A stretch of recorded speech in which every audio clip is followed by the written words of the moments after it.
أفضل نسخة لمنتخب عربي بالنسبة لك، الجزائر 2014 ولا قطر 2019؟ لا، الجزائر 2014 طبعا.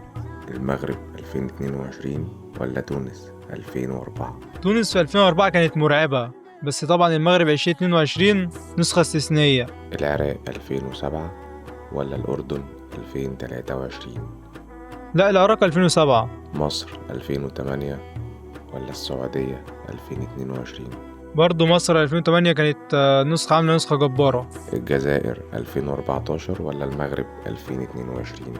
الجزائر في 2014 كانت قدام ألمانيا نسخة جبارة فعلا، بس طبعا المغرب برضو عاملة نسخة استثنائية، فاختار المغرب. العراق 2007 ولا مصر 2008؟ مش عشان مصر والله، بس مصر 2008 أفضل بكتير.